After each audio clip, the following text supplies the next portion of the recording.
is as well. The former federal prosecutor joins us right now. He may not be as surprised as we are, but or maybe he is. I mean, I just thought from whatever everybody was telling us that this was going to take a while, and now we have half a jury. What do you say?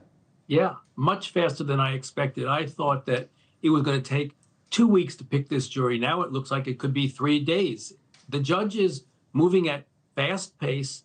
He is entertaining motions to dismiss jurors for cause and peremptorily, subjectively, based on the lawyer's view of a potential juror, and he's running later than he said. So, yeah, absolutely, Connell. This could go much faster than I think anybody expected. You know, it's funny. I'll play a clip. Laura talked to this other guy named Chris Canton, who was one of the potential jurors on his way out earlier today. And this was the kind of thing that kept happening over and over again. Somebody would say, well, I don't know if I could be impartial, and then next they were thrown out. This guy actually said he thought he could, and he was still thrown out. But this is the way it was going before. Then suddenly we had 6 jurors sworn in. But this was earlier today.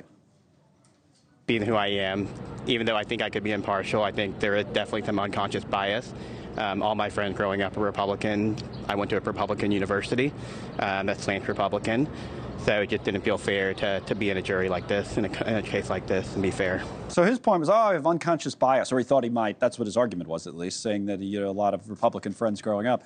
And they got rid of him. And it seemed like anything like that, they were just dismissing people. So it's funny how they were able to get to 6. How did they do that? Well, they found people who said that they didn't have implicit bias, or whatever biases they had, they could put aside and listen to the evidence and listen to the jury instructions and render a verdict based on that evidence and those jury instructions, uninterfered with by their political biases. And that's all you can ask for in a juror. And the judge seems to be pretty clear that if anyone has any hint of bias that they think they can't overcome, they're gone. They move them quickly. Yesterday, remember, he asked 50 jurors, do one of you have a bias? They raise their hand, and out the door they go. The judge has to make sure that this jury selection process is fair to the defense, and that he makes sure that his record on appeal is protected against reversal. And it seems so far that he's doing a very good job to wean out those who could have a bias one way or the other and stick to those who he thinks can honestly render a verdict. Remember, there was one who had a social media post, them sort of like cheering, and the Trump lawyers wanted them removed. This is in relationship to the 2020 election victory by Biden. And the judge said, no, that's fine. Those were not pro-Biden. They were just street shots, street photography. And he left her on. So, the judge is really thinking about who can do this job properly, and keeping those on he thinks will do it, and those off, they can't. Right. And they got to 6, which, again, I'm wondering how you figure it out if you're a lawyer. What would you look for in a case like this? Because it's, even in high-profile cases, you might find some people who don't know defendant X or defendant Y. But everybody knows Trump. I mean, just literally everybody. There's not one person, I'd be shocked, who walked in and said, who's this guy? Everybody knows him. So what do you do? What do you look for as a lawyer, on either side, you could say, when you're trying to pick a jury?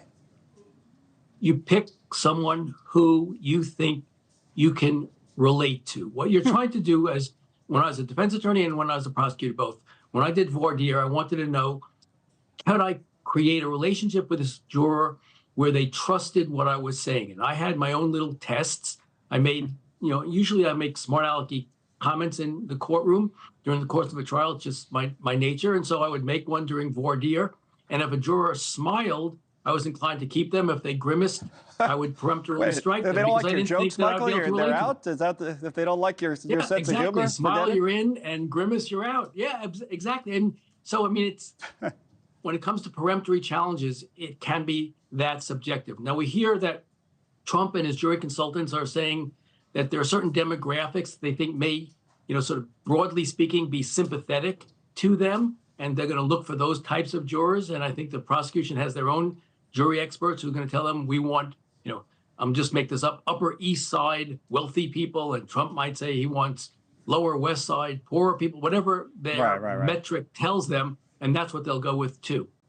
Well, thanks so much for watching. Just go to joinnn.com to find News Nation on your television provider. And don't forget to click the red subscribe button below to get more of News Nation's fact-driven, unbiased coverage.